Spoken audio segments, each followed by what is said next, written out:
ሰላም እንዴት ናችሁ? ውድና የተከበራችሁ በመላው ዓለም የምትገኙ ኢትዮጵያውያን እንዲሁም ኤርትራውያን ታዲያ ሰዎች እንዴት አላችሁልኝ? እግዚአብሔር ይመስገን በጣም ሰላም ነኝ። እናንተም በያላችሁበት ሰላምና ፍቅር ጤና እንደምትሆኑልኝ ተስፋ እያደረኩኝ ቪዲዮ ጀምሩ ላይክ እና ሼር ሰብስክራይብ በማድረግ ሰብስክራይብ ስታደርጉ የደወል ምልክቱን በመጫን ቤተሰብ ትሆኑ ዘንድ በአክብሮት እየጋበዝኩ የተለመደ ሀሳብ አስተያየታችሁን በኮሜንት እንድታስቀምጡልኝ እያልኩኝ ጽናት ክፍል 31ን ይዤላችሁ መጥቻለሁ። እስከ ቪዲዮ መጨረሻ አብራችሁኝ ቆዩ። ጽናት ክፍል 30 ላይ በጣም የተለያዩ ነገሮች ተፈጥረዋል። የሄኖክና የቤቲ ጉዳይ ቤቲ ወንበር መቷት ወድቃለች። ህይወቷ ያልፍ ይሆን ወይስ ተጎድታ ትነቃ ይሆን? በዚህ አጋጣሚ እንግዲህ አሁን ምናልባት ስትነቃ ማስታወስ እንደማችልና ታማሚ እንደሆነች ምናምን አስመስላ ልትነሳ ትችላለች። መቼም የሷ ነገር አያልቅበትም የምናየው ይሆናል። ሄኖክ ግን የእጅህን ነው ያገኘው። የእጅህን የኪያ ግፍ ገና በቁምህ ያሰቃይሃል። ሴት ልጅ አስለቅሶና ግፍ ሰርቶ በሴት ልጅ ላይ የደላው አይተን አናቅም። ለጊዜው የደላችሁ ቢመስላችሁም እንኳን መጨረሻችሁ እንዲህ ደም ማልቀስ ነው ማለት ነው እና የኪያ ግፍ ገና በሌላ በኩል ደግሞ ማናት ኒና ታግታለች። በጣም ነው የሚያሳዝነው። ኒና ከዚህ በፊት ይሄ ምንድን የሚባለው የሚሸጠው ነገር ዳይመንድ ምንድን ነው እሱ ነገር ነበራት በሚል ግን አርቲ ሆኖ ተገኝቶ በዛ ምክንያት የሚከታተላት ሰው ነበረ እዛ እንትን ቤት በምሰራ ሰዓት ፈራ ቤት። አሁንም ደግመሽ እዛ ህይወት እስካልገባሽ በሚል ታግታለች። በጣም ያስጠላል። ደግሞ የማይረባ ፍቅረኛ ነው ያላት ናት የሚባል ቦርኮ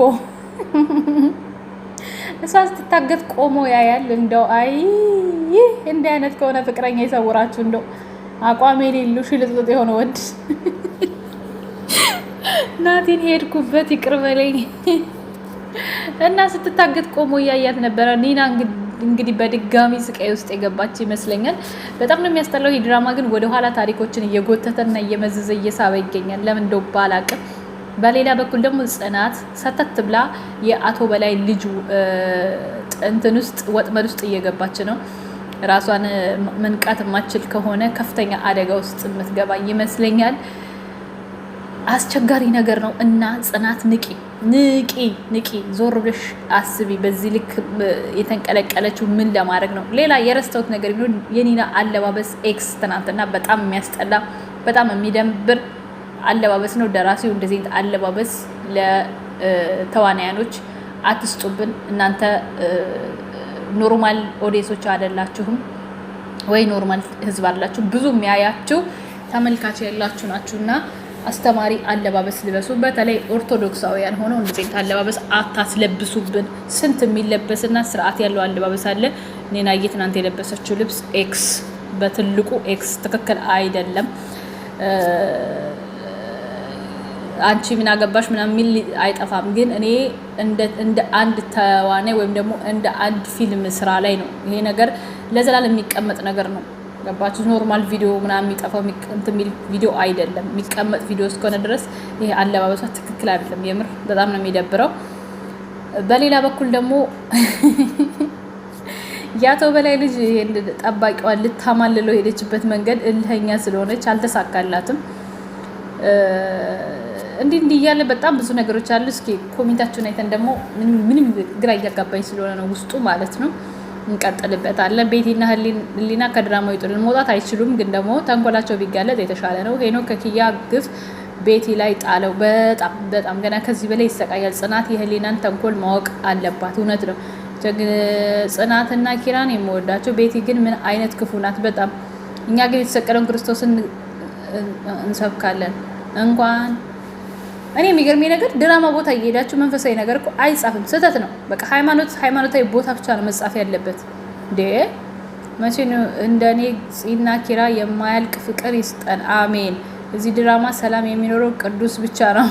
በጣም ከምንም ነፃ ነው። ሚስት የለው ዲስት የለው ፍቅረኛ የለው አፈቀርኩ የለ ምን የለ በቃ አይጃጃል። ብቻ ፈታ ብሎ ፍራሽ ሲያደቅ የሚውለው ሶፋ ሲያደቅ እንደኔ ቤት የምታስጠላው ማን ነው? እንደኔ መጀመሪያ ጀምሮ የሚያይ ነበር እያየን ነበር። አሁን እየሰለቸ መጣ እንጂ ምን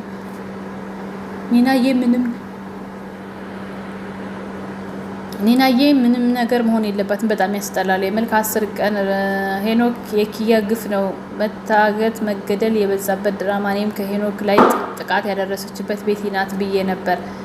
ኒና ምንም እንዳትሆን እንደ ኪራ አይነት ባል ይስጠን። ኒናያ አለባበስሽን አስተካክል፣ የማተብሽ ክብር ስትይ በትክክል እሱ አይደለችም። በነገራችን ደራሲው የሰጣት ካራክተር ነው። ይሄ ስህተት ነው እንጂ እሷ እዛ ጋር ተገዳን ምን ለብሰው ደራሲው ነው መወቀስ ያለበት።